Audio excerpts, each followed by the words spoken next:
gonna let my guest introduce himself. Yeah. My name's TapInTobs, man. I'm new to the platform, but I'm glad you lot have invited me on.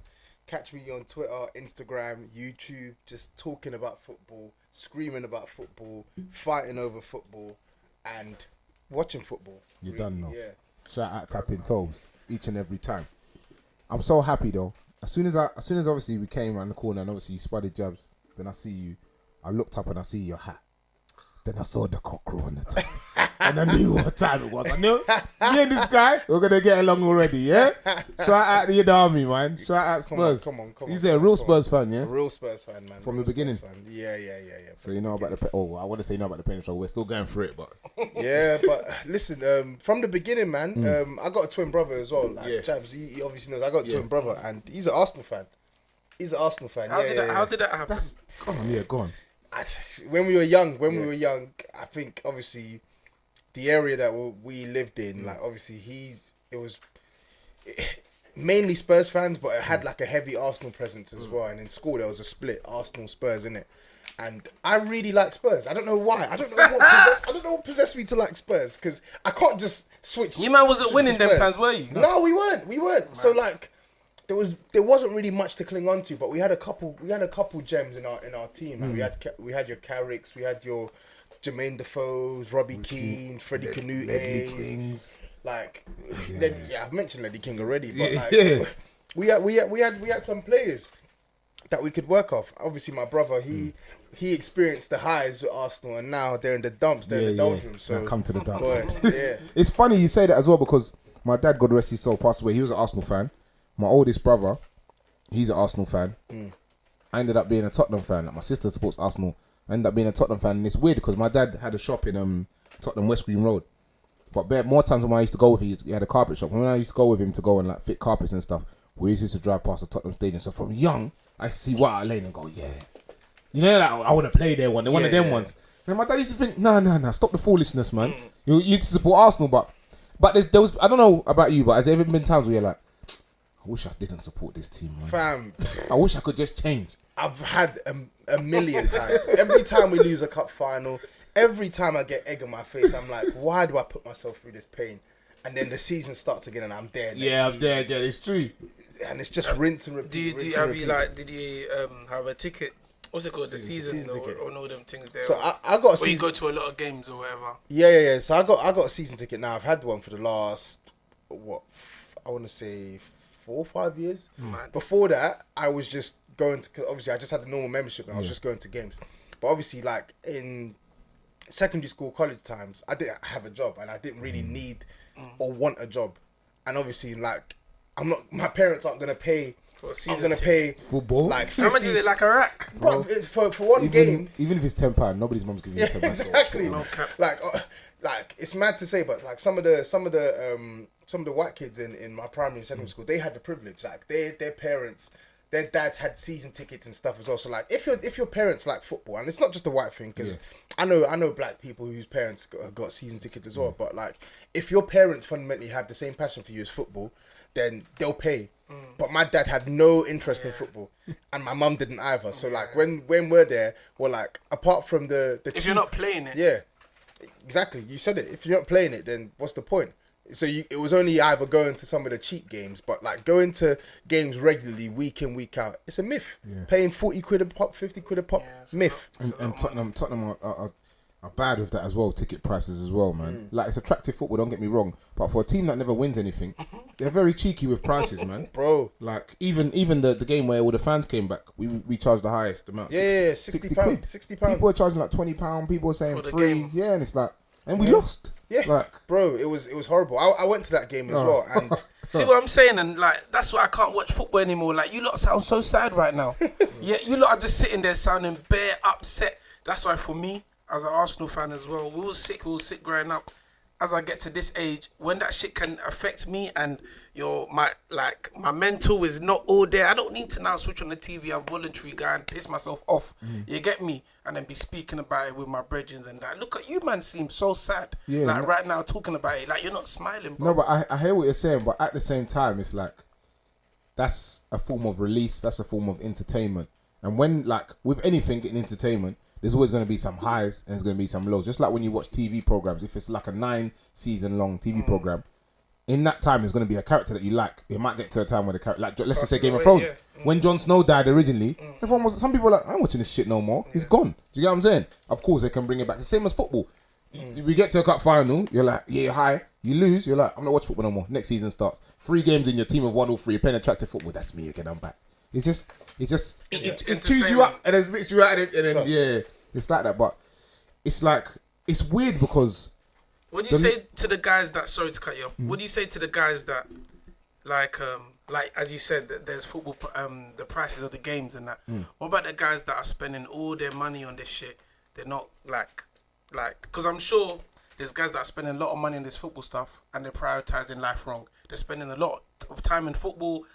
They're not playing it. They're not doing anything. It's not benefiting them. They're watching the games and they've got family and wife and kids and that back home. Like, how do you, like, I don't know how to explain that, differentiate or say when it becomes too much? When does it become too much that you're too involved in football when you're not actually making no peace from it or it's not benefiting your life? When does it become too much? I think when it starts having like a negative effect on your mood and stuff, how you react to people, how you communicate with people after football as well, and then just of course the money element as well.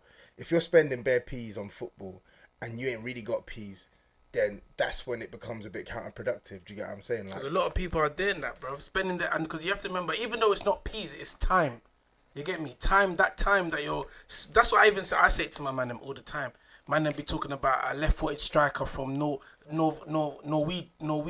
No, where's it Norwegian? From Norway. A Norwegian left-foot striker that's 17, who's sick. The man them know about him. The man them know about a sick striker from France who's 16, whose cousin is this person. Bro, why do you know these things when these things are not benefiting you, bro? It's wasting your time. And at the end of the year, your time is your money, bro. Like, I feel like a lot of men, are too invested in this shit, bro. You need to go and do something else and go and make some bread, bro. Why are you watching someone else go and make bread? Let me say something.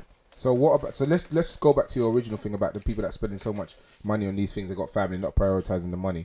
It's the same as someone that takes drugs. Do you get what I'm trying to say? If you're spending all your money on drugs, that's having a negative effect on you personally, having a negative effect on your family. Football's not having a negative effect on your health. Do you get what I'm trying to say? It's something you enjoy. It's entertainment. Like I said, some people look at people spend big money to go to Vegas to go and watch WWE. Trust. It's not even real.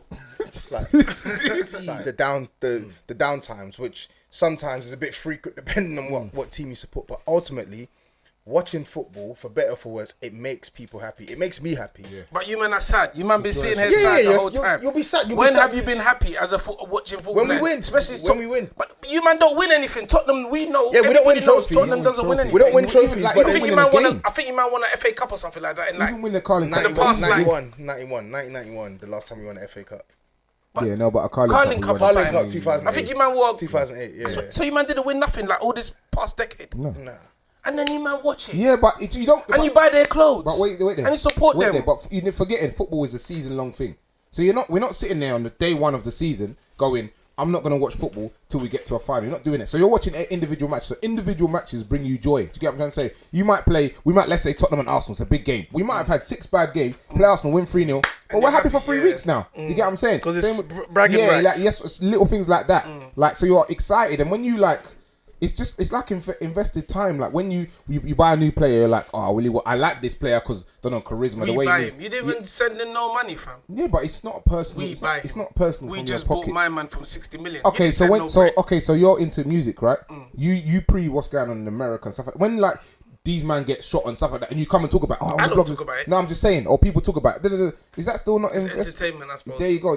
And that's negative entertainment. Someone's like dying and people are filming him and they're videoing it. But a footballer, bruv, someone's slapped it top bins and we're putting it on the blogs. That's like, we don't mind that. You get what I'm saying? So I feel like you have to. The thing is, I get what you're saying. Obviously, you're playing more devil's advocate because you understand it because you were a football fan at the time, but obviously you've just fell out of love with it. Do you know what I'm trying to say? Especially being an Arsenal fan, like we're just watching ourselves lose every day, and I'm going through a fucking pandemic, bro. Like you get me? Like life is peak, and then we're watching ourselves lose on the TV. You say that life is peak, but football was an escape for a lot of people who were going through some real life shit during the pandemic. Like a lot of people spoke about how football did their mental did their mental state of mind the world of good when it came back last year in June, because for a lot of people it's an escape. Do you get what I'm saying? And ultimately, you don't have to just watch your team. Of course, your team is your team that you support, but you watch football because you love watching football.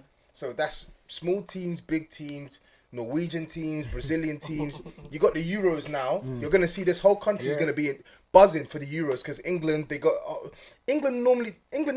never win anything. But you see how much this country is gonna literally get a lift from them being in this international this European tournament. So it creates a buzz and it creates a feeling that you just want to repeat over and over again, which is why people watch it. It's exciting, and I feel like, you see, with football, like I want to compare it more to wrestling, because when we was kids, probably all of us watched wrestling, right? And everyone knows who the best is. Yeah, and obviously you had like the Rock, Stone Cold, and that. Their level of acting, because they were actors, was so sick that. And obviously, parts of wrestling back then, a little bits were real, like Mr. Socko, and that some of it was real. Like, get hurt for real. People were getting hurt, breaking bones. So we were so invested in it because there's some truth in it. As we got older, we realized that the truth's coming less and less and less. You start wanting to be invested in it. That's why I see, like with the Super League thing, when everyone was like, "People's going mad." I feel like the truth in what football. Was that Super League thing? I didn't really understand. Do you wanna? Yeah. So basically, it was, I think it was like 12 of the biggest teams, 12 of the biggest teams in the world, or the richest teams in the world, decided that they were going to basically break away from the Champions League and create their own new European competition, which would allow them to get a bigger piece of the pie coming in from TV deals, and give them permanent stay in a new elite European competition. But the reason why there was so much uproar is because of what I just mentioned there. Those 12 teams plus another 3 more that were due to come on could never be relegated. They season after season, there essentially wouldn't be a meritocracy involved. Like, there'd only be 5 slots available for across like 3 or 4 leagues, where obviously the team who, I don't know, finished 3rd or something like that could qualify. But for the rest who are in this competition, it's basically saying it don't matter how bad you perform in your respective leagues, you're always going to be in this competition. You're always going to earn this money. And it just takes away the whole point of football, which is like, there has to be a winner. You have to win, you have to win. And if you lose, he told them to lump on, and they're putting like £15 bets down and stuff. I'm like, bruv, this guy's going to Atletico Madrid and he's telling you lump on.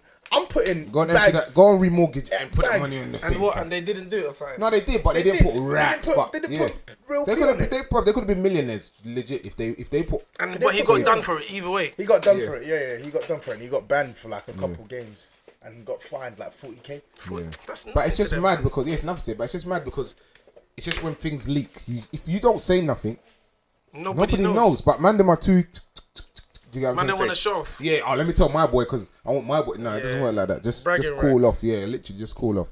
But sport in itself, at the place where it's at now, corruption's everywhere. One, and I don't know if I don't know if that's because there's been a pandemic, but I don't know if it's as exciting as it was before. Like, I used to watch tennis. I used to watch like Roland Garros has just started, innit? French Open. I would religiously. I know when it starts. I know when it finishes. I know who's playing what form. And I ain't even checked for it once. Obviously, that Naomi Osaka. Have you seen the madness with Naomi Osaka? Yeah, I heard she pulled out. Did she pull out of because of mental illness? Yeah, but I don't want to be like because there's a lot of people jumping. There's a lot of things that happen to black people. People don't know what's going on because it's a black person. They bandwagon it. Do you get what I'm trying to say? Like, that's a black person. Everyone said something negative happened. Not going to research. I'm going to go with it. So what basically happened is she lost a match where she shouldn't have lost. She weren't in the right frame of mind, but she shouldn't have lost it. You know, and if my thing is as well, I get it. Like, you're a professional, you want to give your fans what they want. Yeah. But if you're not mentally in a right place in tennis or in a single player sport, don't play. That's me first. But don't play. So before she even said that she had she was suffering with mental health issues, she lost that match. And then what happened is, before obviously tennis, football, but some of the time, but majority tennis, after a match, you sign a waiver, sign a contract to say, after I have to do an interview. You have to do an interview. You can't back out of it. So if you back out of it, you're going to get a fine. You've signed that. So she's lost. I don't want to say she's been a sore loser, but obviously the mental health aspects had a part to play in it. She didn't want to go and do the interview. But they're seeing it as, well, you've just lost. You never really lose, like, in that round as well. Come and talk. So now you're being a sore loser. So that happened now. And then obviously she's come out saying the reason why I didn't do it is because I'm suffering mental health. And then obviously people are saying, no, she's just using that. So I don't think she's just using that. Of course, she probably had her issues. But at the same time, if you sign that, you've been playing tennis long enough. Yeah, but she's young though, innit? She's young. She's going to learn. She's only like 21. She's cold. She's the next Serena. She's the next Serena Williams. It's a big stretch for me to say that, but she's basically like the face of yeah. She's the new woman. Yeah, she's the new black woman, and she's like mixed race. She's half Asian, Chinese half Chinese, Oriental and half black. Oriental. No, I don't even know. I feel like that's not. Oriental. You have to say Oriental. I think you have to say Asian. She's Asian, but like South Asian. But she's from South Asian. And like Orientals, like it's the same. Chinese, Japanese. Yeah, but I don't know if because that's Asian. I don't know if that's Indian offensive.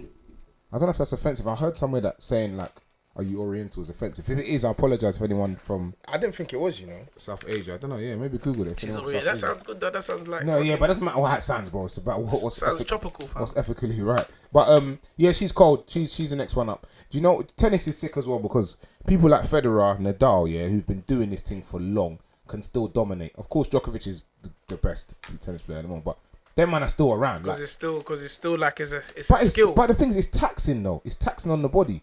Like the different surfaces, planting your foot on one month you're playing on gravel, next month you're playing on grass, next month you're playing on clay, next month you're playing on hard. Certain men are better at certain things, innit? Yeah, no, of course, yeah. Like Nadal being the king of clay and stuff like that. It's tough, man. Tennis is physically taxing, man. They're playing for hours. I think the technique as well, bro. Non-stop, and they're using their arms, they're using their legs. Ah, Lord. Have you ever tried to hit a tennis racket that hard and let it be go down the other side? There's one girl that she works for us now. She's 19, 20. She was playing in America. She had a scholarship to play in America. She's here for a bit now. Till Corona is done, and she went to school. My brother taught her in school, whatever. She's cold at tennis, bro. She serves at like 122 miles per hour. She licks the and obviously I'm like, 122 miles per hour. You're thinking, I'm looking at her, I'm like really, bro. If you stand there, I swear the ball might go through your leg, bro. No cap. The way she licks it, you're not returning it. If when she serves to man, if she serves, it's a mad technique, bro. It's when you see them in the air like this. It's a mad technique. When as soon as it hits the ground, they do it. So when it's just technique. That just bam. You're not returning that. But yeah. Like I was saying, sport is in a place where I don't know if it's as enjoyable. Because I feel like that for me, watching sport, you like to see the crowd. Because it's like when you're especially when you're playing sports as well. Yeah. Like if you played at a good level of sports and a good crowd has seen you, the pressure is different to when you're playing with just your mum and your dad and your a couple people's mums and dads on the sideline watching. When there's an actual stadium, like it's different. So for me, bruv, some people are sick in training. Some people are purposely, but when it comes to the game, you know me, I always say this, what, you're sick in training. It doesn't mean anything. When it comes to the game, like, are you sick? And you're seeing this and it doesn't look real. There's no crowd there. Because when you miss and 100,000 people say, boo, like, that's going to rattle you. That's the difference, you know what I'm saying? Yeah. And that's why they get paid the big bucks. That's what separates the men from the boys. And like basketball is I'm a basketball casual, but I love watching basketball and I love watching the playoffs as well, because when it gets to playoffs, you see what separates the men from the boys. Like it's one thing to, fair enough, it's even a mad thing to do what you're doing in a regular season where you got fans in front of you, but in the playoffs when it's crunch time and you got that added expectation and pressure, the real will shine and the fake will crumble. You see so many times, you see so many players who dominate in the regular season, and once it gets to playoffs where there is real pressure on you, they crumble. That's what I'm saying, and that's why I like watching sports now. There's no crowd there. It feels fake to me. It's like these men are just training. Like there's no crowd there shouting at them.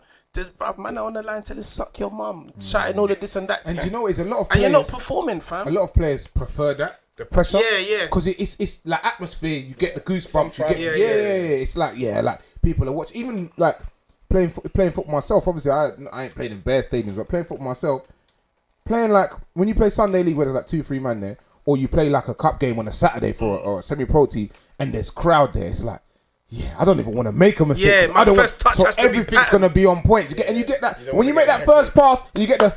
You know what time it is now? You can flop that first touch and then you're like, don't want to get heckled. And then that's it for the rest of the game. Someone's on you. Bro, get a nigga off. You're like, what? You black. It's big and black for nothing. You look like Squidward. You know Squidward. Because football fans are abusive. Bro, and some of the things they say, I don't know how they think of it on the spot. Like, but man's obviously, like, throughout my football time, I've played like either left back, centre back, or centre mid. When I started to establish myself as a centre mid, of course, as a footballer, there's times you're gonna make wayward passes or something like that. Bro, there's been a few times. Yeah, I remember I was at Kentish Town. I was like 19 at that time. 18. I clipped a ball and it went out. He's a centre back. I just put my head down. I wanted to say to the manager, just put me back there, man. This ain't for me. It's bad, man, bro. They say some wicked man. Pressure, man. Nah, the literally. pressure. That's what I'm saying. And then these men are just playing no crowd. Yeah. That's why certain players, I feel like a lot of the younger players, they love it. There's no pressure on them. Yeah. They just that's all they've been doing, playing with no one watching anyway. It's like they're playing in the cage. It's like Foden for them. Foden was I wanted to say like he's banging out right now. Like That's so capable. confident, it's nothing. There's no crowd cussing him, shouting at him, telling him what to do. Because you, as an 18-year-old player that's trying to come up in the game, an old 60-year-old man is literally, when you go to pick up the ball for a throw in, he's cussing you. I paid money for this, you fucking piece of shit. But I think some players like Foden, they can hack the pressure. I know obviously some people benefit from no crowds and stuff like that, but he looks like a player for me that will do his thing irrespective of what the crowd is, whether it's 5,000, 0 or 50,000. He will do his thing. You know when you see what Foden looks like. You know when your confidence is so high. You see there's some man in raves, bro. They've moved to 16 different types of girls. You're trying to clock what their type is. It doesn't matter because they got confidence. It doesn't matter. I want all of you. That's what Foden's like. Foden's like. Did you see when he got Kim and Greenwood got kicked out of the England squad? You saw what he was trying to do with them things on the phone and yeah. Bro, if he was regulated, he was saying, yeah, come. Foden, he knows what he's doing. He's a young boss, man. He's a young guy, boss, man. I rate him. That's what they said that about so many England players, and then they just fold. They just fold. Nah, They said that about every English player. Yeah, man, he's gonna be sick when he goes. But if you think about it, I feel like the last English player that was as arrogant as that was Rooney. And Rooney done his thing. Yeah, he did. Nope. What about my man? Who? With the fat black thing. Oh, Jack Grealish. I swear people loved him and No, that. and he's smashing it. He's still smashing it. But I don't know if he's as arrogant as Rooney. Like, I don't know arrogance as in, like, outspoken. Rooney was just like, oh, I'm telling you now. Like, you can see it. He hasn't said, nobody's better than me here. That's how Rooney used to move from 16. He was like that. Like, you can see it and just his aura. That's how Grealish moves. That's how Foden moves. Like, I'm better than all of you, man. Let me show you lot something. Of course, it doesn't always work because football, being young and being like fragile, certain times you can just like game can pass you by. Like Champions League final, bro, playing against people like Kante when their thing is, I've got a mission. This is my mission. Yeah. I'm not swearing from the mission. He's saying I'm feeding my whole. Yeah. My whole. If Kante village, was in the special forces, bro, he'll be the best Navy SEAL ever, Bro, fam. I'm telling you. Send him. He's literally. getting everybody. It's a Bro, whole new level. He's getting the job done and he does it well, and then he won't even celebrate. Fam, you see when he touched the Champions League? He just tapped it. That made me so laugh. That made me laugh. He's too humble. Bro, that's a man that's like, okay, mission's done. What's the next mission? That's the next mission. He's playing GTA, bro. He's a nigga you want in your squad. Yeah, Just do the job. Just get it done. He's Trust like, me. okay, sir. Okay. Okay, sir. That's it, yes, sir. Striker and them. Okay, sir. I promise you, we told him to go and go, he'll go. And he'll do a good job as well. He'll try his best. He's a big team player, man. What did you think about the Champions League final, though? I got my thoughts in it. I wanted Man City to win in it, but like, Of course. Chelsea thoroughly deserved the win, and like it's annoying because I regularly shit on Chelsea fans on Twitter. I shit like when they won that. I had Chelsea 12-year-olds who I didn't even know, random kids on Twitter coming in my DMs and saying, Tobes, you're this, you're that, laugh now, cry now, stuff like that. Because I go at them relentlessly, and I go at and there's a few I go at basically, and they deserved it, bro. Like they won it. This will be twice in the last 10 or 11 years that they've won the Champions League. That's incredible. Yeah, that's actually insane. Like they're the only English side to win the Premier League twice in the last decade. In fact, they're the only English team to win the Champions League. Sorry, they're the only English team to win the Champions League period in the last 10 or 11 years in England. So it's mental, and I think Man City, like, I'll get on to Pep because Pep and their players, they bottled it. Like, they bottled it. But sometimes you just got to hold your hands up and say the better team won. And, like, Chelsea Bruv, Chelsea, defensively, offensively, they were the better side. Yeah.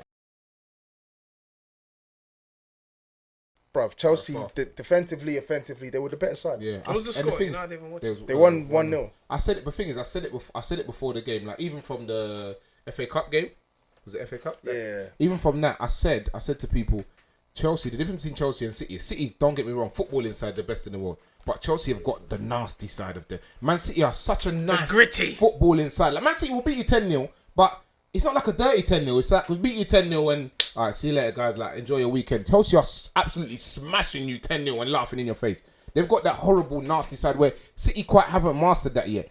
And Pep as well. Finals, like Champions League final or whatever I said. That's the first time they've been to a Champions League final, isn't it? That's the first time City have. Yeah, City. Yeah. That's like I just feel like with Man City, he overthinks it. Whereas Barca, with Barcelona, it's a bit different because you know Messi's got to play, and who he had, Pedro and whoever he had on the other side, they got to play. It's not, yeah, I'm saying.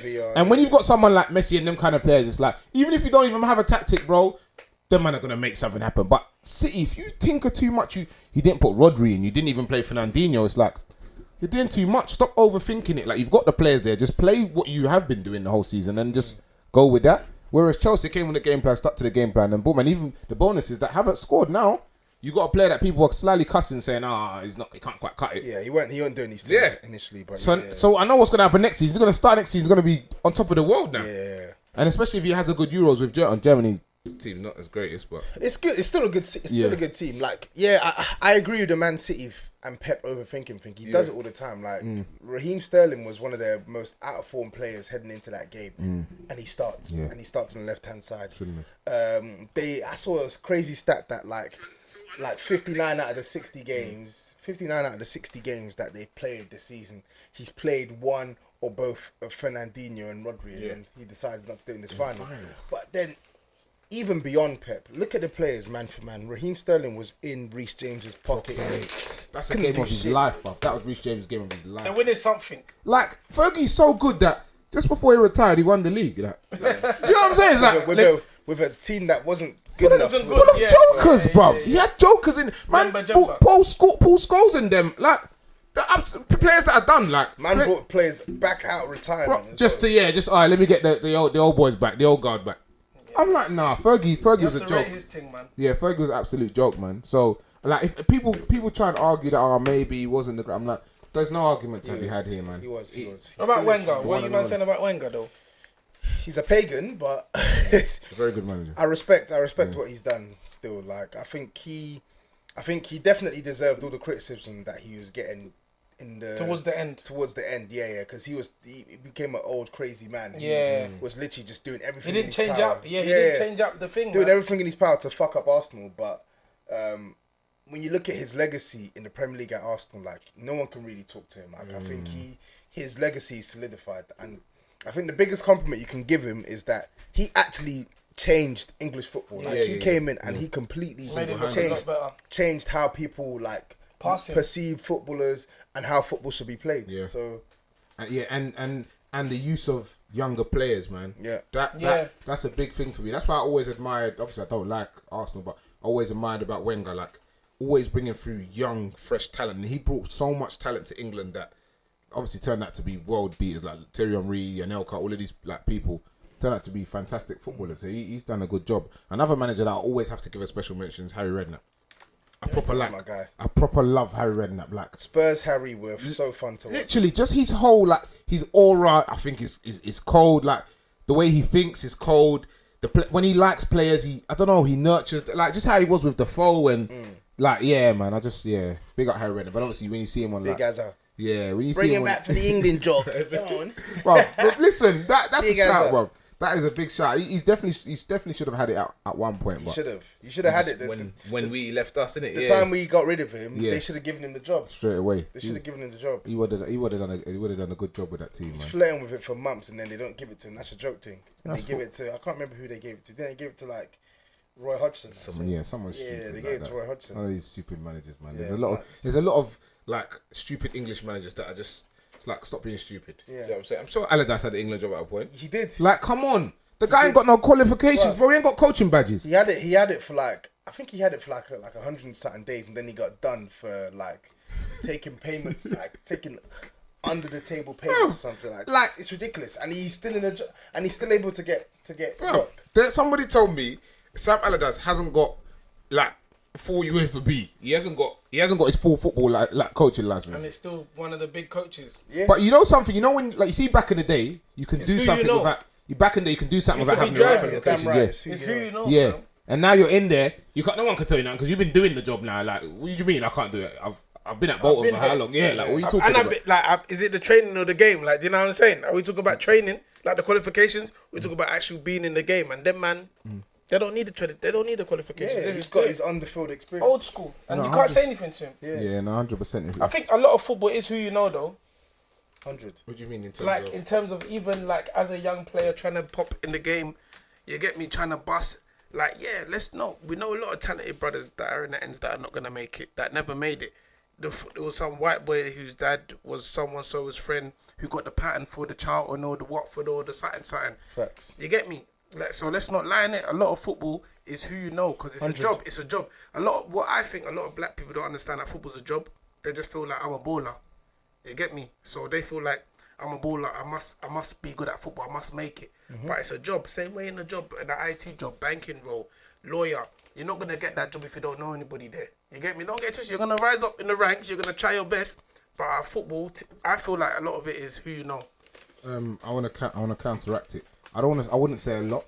There's some of it. Don't get it wrong. There's some of it. Some men that are not good at football, but like you said, their parents did it. But them as well. A lot of them, you get found out. You get to a certain stage, and it's like you're 16 now.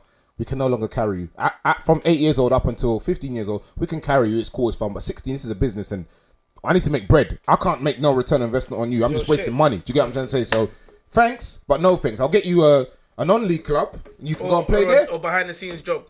Yeah, or something like that. Cool. But a lot of players, what players don't understand is, you're forgetting at the end of the day, what human beings in charge of you. So if he wasn't getting the nurture that he needed at Man City, of course Man City weren't playing him. Of course, it was a shout to go to Dortmund because he smashed it up. But if they had something like a nurture hub there, bro, you know this kid's got talent because Dortmund wouldn't have come and grab you if you ain't got talent anyway. You nurture it. You I don't know. You put your arms around certain kids. Some clubs are like, yeah, this kid from, like you said, Norway. Is this gonna make me the bread? The English boy, he's got the talent, but I can't come up to weight. So I'm just gonna. So, but yeah, it's tough, of course. But it's a massive thing. So theirs is improving. Though, still. City, Because they've their ability to retain or to attract top young talent is improving now as well, and they're making quite a bit of dough off their academy now as well. I know obviously Chelsea are the ones have been smashing it in recent seasons when it comes to selling off their best young guys. I say best, their young assets in it. But I think a lot of the bigger teams are cutting on to how profitable that can be and how beneficial that can be for the first team as well. No, it's true. And another thing is, I remember we played West Ham under 9s level. There was a 7-year-old kid the kid was like on the floor, and I was thinking, how the kid was too big for us. How is he playing with these lot? 2 years old, didn't he? Kid was sick, Irish boy. So I obviously spoke to the coach. I'm like, what's going on here? They're like, so basically we did a tournament in Ireland. Obviously all the grassroots team did it. We saw the kid, he batted it up in it. Like he was playing obviously 2 years ago, batted it up. Yeah. So we've bought the family a house. So what are you talking about? This is nuts. We bought the family a house to live in Chadwell Heath. So I said, what if this 7-year-old boy, because it's a 7-year-old boy, wakes up tomorrow and says, Mum, I'll be a basketballer now. They're like, well, once contract's done, we just take back the house and they just go back. Yeah. That's how that is normal in football. So that's normal practice in football. Normal practice in football. I swear, wasn't it Messi? I think it was Messi from Argentina where they bought. I think it's either they bought his parents a house or something like that. I can't remember, but this stuff happens all the time in football. That's why there is so much P in football, so much money in football. It's crazy. But my thing is, I get if let's say for example you're from a well-off family and that happens, it's cool. I can go back. But if you're from like the mud. And that is your get out clause. Oh, my whole life is based on this 7-year-old kid who doesn't even know that. He's just having fun. There's no way they're going to let Jake Paul beat Mayweather. There's not going to happen. It's already fixed. Mayweather wins. It's not even a real it's exhibition. Yeah. Mayweather's just going to jab. Rub him off a bit. They probably got somewhere in the contract that he's not allowed to knock him out. Yeah. But what happened? Imagine. How much is he getting paid for this? Mayweather. The man are making God knows, peas. bro. The man are gonna take home like 50 mil.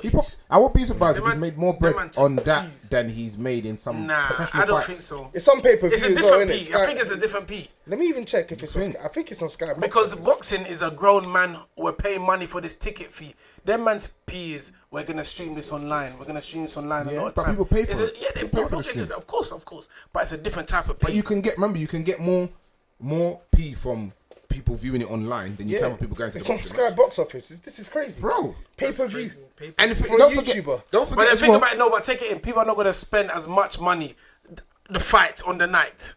No one's gonna spend. no, but that's not where the money comes from, bro. On Bro, the night, you know for how the much drinks and stuff. Do you know how much money it is No, for them but tickets, trust me. bro? Yeah, no. Yeah, they Why are. do you think the man fighting Saudi and that? Yeah, no. I understand What? that. You know how much them front ring tickets are, bro? Yeah, I understand. Yeah, that. yeah, But think about how many. different But think the about how many different bread. yeah, it is. But the pay per view is the backbone. Yeah, that's a big. That's what But I'm then saying. you men are That's talking on like Sky. back end. Yeah, that's a big P, but the ringside tickets is a big P Yeah, as yeah, well. I know. And you forget someone like Mayweather, he puts up the front for the whole thing. Yeah, So of for course. him, he makes bread. That's what I'm saying. That's what I Off feel the like. actual building that day. So it's a different kind Yeah, of but P. remember when something's like that, like someone like Jake Paul, who his viewers are all online. Imagine all of Jake Paul. Jake Paul's probably he's a- got. yeah, he's got if, a if- lot. if we're being serious now, yeah. If we're taking properly Jake's what got- I'm saying, Jake Paul's probably got more fans than Mayweather in Yeah, life. he might, Do you get he what I'm might, saying? yeah, he might. So imagine No all cap. Jake Paul's fans watching.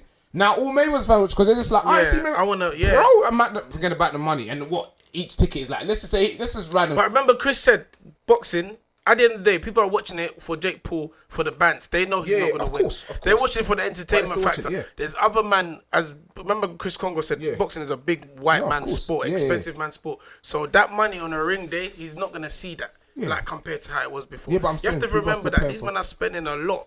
Like on the night, but don't get it twisted. These people things are still paying for pay-per-view, online. bro. It's a madness. Don't get it twisted because Jake Paul's a big deal, but it's not. Remember, as you man said, it's not real. The entertainment Yeah, factor of is course. different. Yeah. So we know that Mayweather was probably going to win. We're just watching it anyway. Yeah. And the betting on it and stuff like that. Think about the betting when Mayweather was fighting. Think about the bets. How much that might. But people are not really betting on this No, I fight. reckon they're bet on like knockouts, rounds potential and knockouts, stuff, or what yeah. round. But it's an is gonna exhibition end. fight. So I think he there's will no knock knockout. out. I think he would be like on a virtual dog. You think they will Yeah, bet but that's on that? virtual dogs though. This Yeah. is an exhibition fight. That means there's not really going to be a winner like that. But you can still bet on I don't know amount of jabs thrown in a round. There's bets you can But do. yeah, you could do bet. You could even bet on corners and shit Bro, nowadays, yeah, you isn't can it? bet on anything, Shots bro. attempted and shit like that. That was crazy. Literally. I remember I'll be watching football, man. The man will be like, "Please, just I need one more corner. I need one more corner." I'm like, "You don't even want to go." They're like, "Nah, just a corner. Yeah. Just a corner." I had first hand experience of them nitty type bets. I remember 'cause I used to work at William Hill. Yeah, I used to work in Coral. Yeah, man, and you just see the biggest degenerates and riffraff just come in. They'll be putting That's 1p. a degenerates. Bruv, degenerates. They'll be putting 1p, 2p on virtual dogs, virtual horses. Oh, and they'll have like a mad ACCA or a mad like each way bet 17p. with like 17p. 400 to 1 odds, and of course it doesn't come through. Yeah, of course it don't come And through. they come back bare angry and that. Oh, I missed out on one team. Of course you did, you idiot. Because there are about 50 teams on there, bro. Yeah. They lost their nuts, mind, man. it's nuts, The amount of time when I used to work in Coral, the amount of times people want to beat up the roulette machine. machine. Yeah. It's your fault. Like, what do you think? I used to get so angry when they do that because I just see it as this is more work for me, bro. Because because when obviously like when I first started in, obviously I'm just a normal worker, really, so I'm not the manager, so I don't have responsibility to lock you have up to and open stuff it. like Now, that. Now when I'm on They manager do it duties late, and yeah. stuff, You have to wait for my man. I have to fill in these forms. I have to call the police. I have to wait late. I have to do this. I'm like, bruv, this is long. You're a dickhead for fucking up my day. You're a prick. One time, I shouldn't even say this story. This story. One time, so this was just like a week before I handed in my resignation because I had no business being there more than like 6 months, and I was like, I remember there was one night I was like, like obviously you're meant to check the toilets and stuff, like toilets and everywhere. You're meant to check the shop floors just to make sure no one's there in it. And then I said to my boy, I said, bro, I'm tired. Let's just lock up and go home. And it didn't do the checks. Just check the money, and lock the shops in it. My phone starts buzzing at like 3-4 a.m. in the morning. I'm thinking, what's going on here? I didn't even think anything of it. I must have woke up at 8 a.m. and I see I've got like 10 missed calls, bare messages saying, Toby, get to the shop now. I'm like, what's happening? Did you go? I got to the shop around like 9:30, 10 to discover that we left a homeless man in there overnight. So he's obviously come out of the toilet, set off the alarms, and he's trying to smash up the machines and stuff and doing a madness. Police there, like there was literally like 4 or 5 police cars around the shop in there. I'm like, all this palaver over this one homeless. Did you hand in your resignation? No, I got suspended. I would have handed in my resignation straight away because they would have got. They would have No, but this is the thing. I got suspended with pay. So I was like, fam, this is a free holiday. All I had to do was write a letter saying, "Oh, I'm sorry, blah blah." But then, during that point in time, I had already applied for a corporate job. Bro. This was just before. It was like just before graduation, and I got my job in it. I was like, sweet. Fuck them, man. I don't even need to. I just instead of apology letter, I just said resignation letter. So I said, you know what? I'm suspended now, but as soon as I'm back, here's my notice. That's it. I'm off. Yeah, it makes sense, man. It's funny the roulette thing. Like when I was, I was heavily invested in the roulette thing. and I backed a couple of my boys. Were you addicted? Oh, I was in it. I was in it. And the worst thing, I used to work in the betting shop as well, bro. Yeah, so you should know the effects, bro. man. I know. A couple of my boys, I backed them the other day. I backed them the other day. And we was talking about the roulette thing. It's like you get to a stage where it's like, bro, red, black, red. I know the pattern. You don't know shit. You don't know what's coming next. Man, I said, I slap it all on red. Then the money's gone and and then you're chasing your losses. Yeah. It was stress. And it's funny because I don't want to say I was addicted, but I used to go all the time. But it's weird because you were addicted. Yeah. But I don't want to say I'm addicted, but I used to go all the time. You was addicted to the roulette thing. I was in there. Don't worry, man. You're not the only one. There's bare man who've gone to the sunken place. When you win a little bit, you're thinking, I can make a killing off of this. Yep. Putting their whole student loans in tatters, mate. Bruv. Peak. The amount of times you'd see people come to the shop, like some people were good for it. Like they'd lose bags and they were good for it. You know they're rich. It's fun. It's fun to them. Yeah, but there were some people where like they'll lose that grand and they're burning and they want to turn the shop upside down. That's why I thought I never want to get addicted to it. I never want to. Yeah, it's a mad thing. And I was always putting out to rob them, man, but yeah. It's a mad thing, man. I can't lie, it's a mad thing. I've never been addicted to that stuff, and I never will. But there was a period in university where it wasn't big people. I was spending. I noticed I kept spending like the odd £10, £20, even sometimes £30 here for like a month and a half on football bets. I'm thinking, what's going into me? Yeah, on Akas. Chasing your man and become my Aka on long list like this. Yeah. Now it's just. Like I'll do it once in a blue moon. I'll just chuck like a 10 or 20 or £20. I'm stingy. I don't like giving out money on bet on something that I can't chance. That's a chance that I'm not involved in. That I can't actually physically do anything. I can't put my money. That I can only bet on me. Fair play. You get me? That's how I see it. If I can't but then one thing I noticed though, like, because obviously you have the list of who's good and who's bad, innit? Like, as in when I mean who's good, who's making money. You get me? Let's keep it true. Like, there's a green list. Yeah, these men are in profits. And there's a red list. These men are. One thing I noticed about man that are making peas on the football team, they'll do this thing. There's a lot of, like, not Chinese, but maybe Oriental kind of. You hit, Oriental. Yeah, the Chinese. They know their shit. South Asian. They know their shit. Them man come and East Asians, they know their shit. And they're making bread. They know their Off shit. what? Betting? Oh, all the bets. They were the ones that used to clean up. Their man knew how to play the game. You never noticed? Always. There was none. They were the big spenders and the big collectors. There's one brother, he used to do this thing. I clocked him all the time in the bank. He'll do 3 favourites. Like they're gonna win. Like it's a chance that they're not gonna win. All the time, 3 favourites. He slaps 3 bills. That's all he does. And that thing was just generating peas. And I was like, yo, this guy might be onto something. But the Chinese man, them man had to bet still. They need them man had to gamble. They need a thing. Them man had to gamble still. Yeah, they did. No, I didn't know. I think for them there was a science to it. Sometimes, don't get it twisted, sometimes they'll lose, of course. Of course. They'll take their medicine, they'll lose, but they're in the green on a mad thing come the end Definitely. of the year. They knew something that we didn't know. Yeah.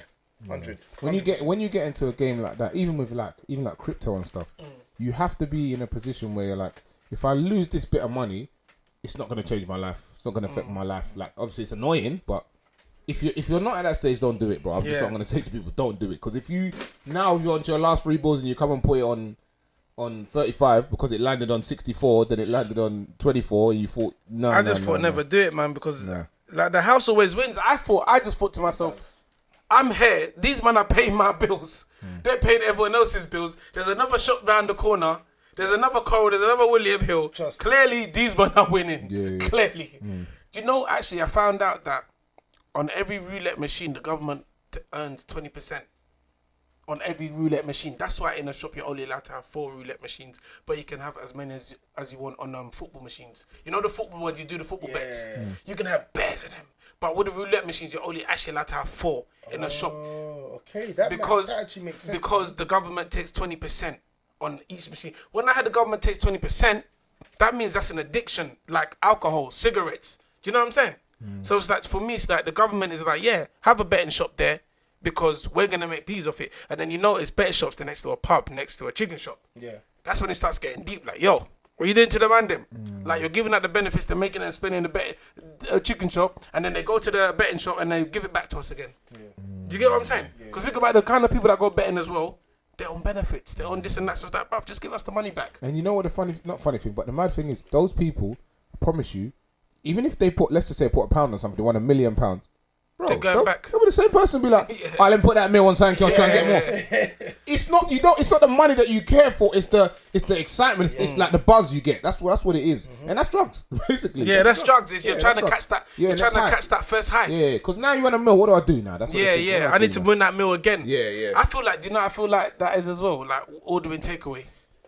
Like, it's like drugs, because when you order takeaway the first time you go somewhere, it slaps. You're like, oh my days, it was banging.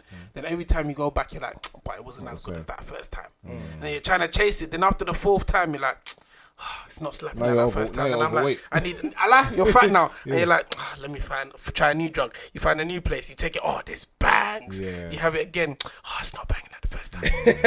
I swear that's the cycle I've been doing in pandemic. Is the cycle, fam. It's tough. It's the cycle, that takeaway game, I tried not to get into it because it's hard, man. Like you said, once you start eating one, you're like, oh, I had Chinese last week. Next week I've got to have. Why do you have to have it? There's yam in the fridge, bro. It's true, there's rice, fam. There's water. This is what I literally told myself yesterday because I had too much fun on the weekend. I made chicken on Monday. I said, you know what? I've got J rice, moi at home. Moi. That's me for the week. You know, like that. Yeah, that's my one. And I've been having one. I've literally just been. I had the same meal today before I came here. It's the same meal I had yesterday. And for lunch, I literally just have I got my friend. She does these pepper pots. It's called my pepper pots. Yeah, banging. And shout out her, man. Yeah, honestly, she's smashing it. And her pepper pots, I literally just have that with like a slice of toast or 2 slices of toast, or just like some naan bread or something, some bit of bread. I just have that for lunch, and I'm like, I'm sorted, man. Low carb, healthy, quickly. Sorted. Or you're on this healthy thing, no carb thing. No. I'm not even on this healthy thing. I eat what I want, but like sometimes I go overboard. Like the last week or so, like I've just not exercised, but normally I exercise 3-4 times a week, and I try to balance it out. I eat fruit, I eat veg. I try to balance it out. So. No, of course. Yeah, life's about balance. You can't. Yeah. I think when you're depending on what you want to do, but especially people like, I feel like some people when people are trying to do, I'm not going to eat no carbs because of the.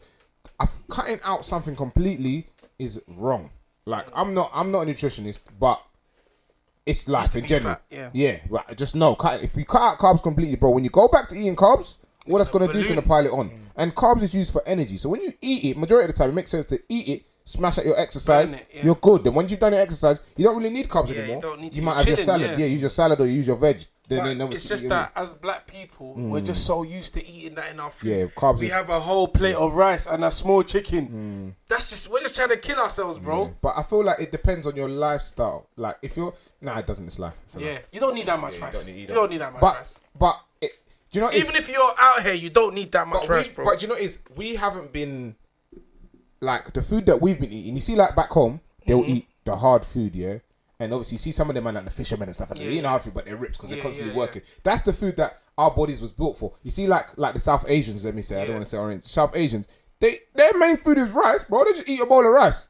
But they bang it, but they're not big because that's made for their body. Do you get what I'm trying to say? So? Yeah, man, bro. That all it is rice, bro. They I last think- for Sushi, they rice last for long as well. Yeah, they last for long. I So don't think so, because I think some of them are skinny. I think like some of the South Asians, they're vegetarians as well. Yeah, you know what I'm yeah, saying? yeah. So they don't really eat meat. But some that do eat meat and stuff like these they have the same issues in terms of high blood pressure. yeah. obesity, That stuff like that. Yeah, a lot of internal. But if you look at, obviously, we're talking about people just on the outside. They last for long. Yeah. They live very long. South Asian people. Well, like the Chinese and back Japanese. home or in England.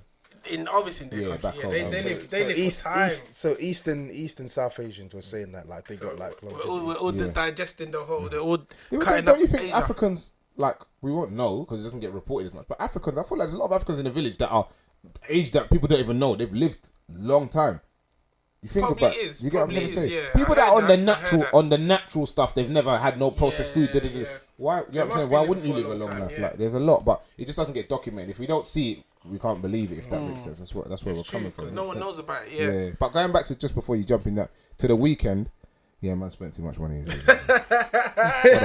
This is how I knew. This is how I knew, bro. Brother. He was in the dance. We was in the dance. Yeah, he was in the dance. They brought the menu out for the drinks menu. One of the man them said, "Okay, cool. Let me get a round of drinks. Cool." I think that round came to like £60. That was like cocktails each and shots. There was what 4 or 5 men. Yeah, so that's calm. Like, I went central. 4 drinks and 4 and shots. Yeah. Calm. Yeah, that was cool. So then the No, next how man. many of them? There was 5 man. 5 man. Yeah. Then the next man did the same thing, so that's like another £6. Cool. So then me and Jabz were like, bro, where we're sitting is kind of like at the front, it's kind of techie. Like want to be a little bit image. Let's just buy a bottle. Now one bottle, it was £250. Yeah, bro. Oh my And the man, God, Jesus the man, is Lord. bro. And obviously we've been locked down for a while, so the man used to buying the £40 bottle or the £35 bottle of Henny in the corner shop. So, like, obviously, me and Jabz was like, yeah, we'll buy it. But I know inside me, deep down, I don't know how you was feeling. I was thinking, So what? Did you a bottle each or split? no. No. Oh, So what do you think I this said is, bro? each, you What the must have fuck lost do you your think damn this mind. is? I want to be here right now. Even split, even split was is a big. mad thing. Bro, one. £125. Fam, £250, £125. No, but the each. split on the Oh, split. yeah. So we were there now. Cool. So that's 2 men that have bought drinks. Me and Jabz haven't bought drinks, and the next guy hasn't bought drinks. So before the night even come, Jabz was like, I can't lie to you, man. Obviously, forgetting about I'll slap in the bill before, and I'm thinking, stop saying that. And Jabz said, this guy said it. He said it in my car. I'm like, You know what, yeah? I'm going to start doing that from now on. I'm letting everyone know my budget from the beginning. Bro. Because you know what these man do? These man will start getting this and that and this. Yeah, we have to split it up. It's coming to 2 bills each. Whoa! So I said to myself, because I know the event that I was going to, I was like, yo, this is a pricey event. We're in Tiger. We're in central London, literally. Oxford Circus is there. Yeah. You get me? So I knew it was going to be a big piece. So I was like, yo, man, I can't lie, today my budget is a bill. And I want that bill to be on a bottle. And that's all I'm spending today. Because man, will do the bullshit. Order this one and that one and be like, yeah, man, transfer me 3 bills later, yeah. Yeah, so let me carry. So obviously that happened. Jabz said spending the bill. He said it in the car with me, just me and him. I'm thinking, no one has to know about this. It's between me and you. Get you waved before that time comes. Cool. So then the man are looking at me and Jabz, oh, you lot ain't got your round. Like, what you lot saying? So Jabz like, what are we saying? What, bill each? Obviously, Why did you jump straight to I the wanted bill? to eat, bro. I wanted to look macho. Like what? Let's go like what? Cool. Stacked up the bill each. Got the bottle now. Bottle of Henny. Came. Done and in like and 5 seconds. Bro, and the worst thing is, you know, obviously they're not going to give you a glass bottle because you're inside the dance. So they poured it in that, like plastic cup. Yeah. And when it looks in there, it looks like this, man. This ain't a regular bottle. No, and there was one girl, yeah. I need to say, I want to talk about this on another thing, but I want to say it now. You see, when things get invited to the table, yeah.